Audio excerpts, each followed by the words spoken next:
Hello everyone, welcome back to my channel. कैसे हैं आप सब? उम्मीद करती हूँ कि आप सब ठीक होंगे। अभी नवरात्रा शुरू है और कन्या पूजन भी आने वाला है, तो बहुत से लोगों के मन में लगा रहता है कि कन्या पूजन कैसे करें। आज मैं करके बताऊंगी कि कन्या पूजन कैसे करते हैं और साथ में कन्या पूजन के भोग में प्रसाद कैसे बनाते हैं, क्या क्या बनाते हैं। और प्रसाद बनाने के साथ साथ ही तैयारियां भी करती हूँ कन्या पूजन के लिए। जो खोइछा देना होता है, क्या क्या चीज़ें उन्हें देनी होती है, कैसे बिठाना होता है, कैसे उनका स्वागत करना होता है, क्या ऐसी चीज़ है जो उन्हें दे करके ज़रूर से ज़रूर विदा करना चाहिए। वो सारी चीज़ें मैं दिखाऊंगी आज कर करके, ताकि आप लोग अच्छे से समझ सकें।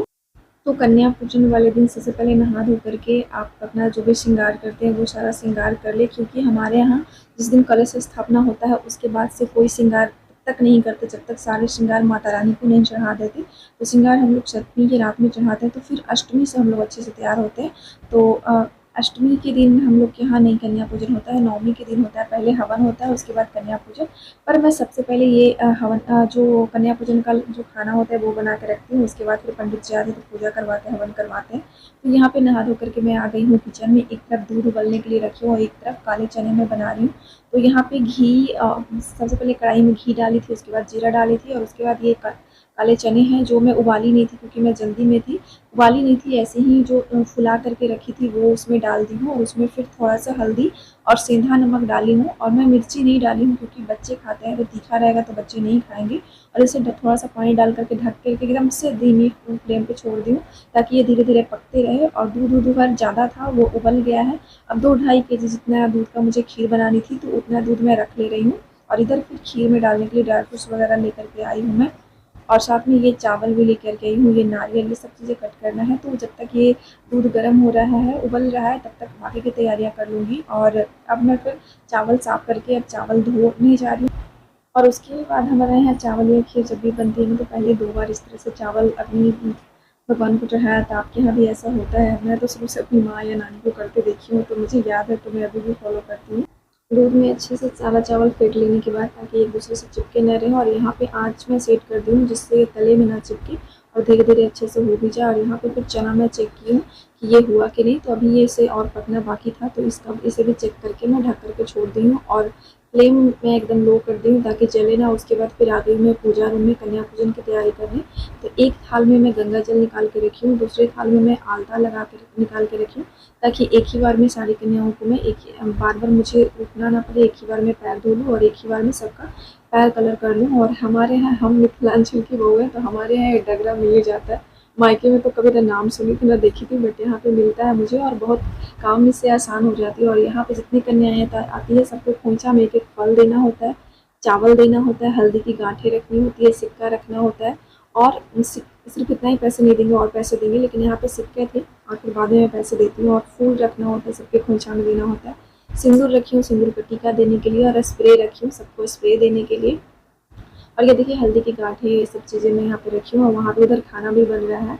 और उसके बाद फिर ये जय माता दी लिखा हुआ जो पट्टी है वो भी ला के रखी हुई थी, तो वो भी मैं यहाँ पे रखी हूँ। और यहाँ पे जो चुनरी है वो मैं रखी हूँ। और वो उधर की सारी तैयारियाँ हो गई कि जब अब मैं पूरियाँ तल रही हूँ, पूरियाँ मेरे पास कुछ हो जाएगी तो जैसे ही कन्या आएंगी मैं सबको बैठा करके सारी चीज़ें मेरे पास रखी हुई है, तो मैं जल्दी जल्दी पैर भी धो लूँगी, पैर कलर का भी कर दूँगी। और उसके बाद फिर सारा खोंचा वोंचा दे करके उन्हें खाने के लिए भी बैठा दूँगी। तो यहाँ पे जल्दी से मैं पूरियाँ तल रही हूँ। उसके बाद फिर वहाँ पे कितने लोग नवरात्रि करते हैं तो किसी न किसी के यहाँ कंजक आ जाती है। और फिर मेरी सासू माँ देखते रहती हैं कि हाँ फिर चलो मेरे यहाँ भी आ जाओ सब लोग। तो फिर मम्मी जी लेके आती हैं कि मैं बोली हाँ पूरियाँ हो जाएगी, कुछ पूरियाँ हो जाएगी तो फिर हम बुला लेते हैं, हम लोग करेंगे। और फिर इसी बीच में मैं पूरियाँ के बीच में भी मैं जा कर के जो बैठने का आसन होता है वो सब चीज़ें भी बिछा के रखती हूँ, बीच में थाल। और केले के पत्ते तो फिर मेरी जैद ही ला के देती है। केले के पत्ता बहुत शुद्ध होता है, केले के पत्ते तो मेरे यहाँ खिलाई जाती हैं, तो वो केले के पत्ते मंगा के रखते हैं। आपके यहाँ अगर केले के पत्ते नहीं उपलब्ध हो तो फिर बर्तन अच्छे वाले रख सकते हैं। तो यहाँ पे सबसे छोटी कन्या मेरे यहाँ आई है, एकदम से माता रानी आ गई के रूप में। और फिर यहाँ पे मैं गंगा जल रखी हुई थी थाल में, तो उनका वो पैर धो रही हूँ गंगा जल से। और ये यहाँ पे मैं इनका पैर पोंछ रही हूँ। उसके बाद फिर ये कलर वाले थाल में उनको रख बैठाऊंगी, ताकि पूरे पैर में उनका कलर लग सके। तो इसी तरह से सारी कन्याओं को मैं करूँगी। थोड़ा थोड़ा मैं दिखाई हूँ, अगर पूरा को मैं दिखाऊँ तो बहुत लंबा हो जाएगा। और सच में मतलब पहली बार ही मैंने इनको देख के लगा ना कि सच में माता रानी मेरे घर आ गई। और फिर ये देखिए कितनी सारी कन्याएं मेरे यहाँ आने लगी। मैं हमेशा होता है ना कि 9 कन्याओं को खिलाना चाहिए, 7 कन्याओं को खिलाना चाहिए, पर मेरे यहाँ माता रानी का आशीर्वाद है कि हमेशा बहुत सारी माता रानी आ जाती हैं। यहाँ पे सारी कन्याओं को मैं पैर धोती हूँ, फिर पैर पोंछ करके कलर करके भेजती हूँ। यहाँ पे देखिए उनके पैरों के निशान बने हुए कितने अच्छे लग रहे हैं। और सबको मैं आसन पहले से बिठा के रखी हूँ, वहाँ पे सबको भेज रही हूँ बैठाने के लिए, बैठने के लिए।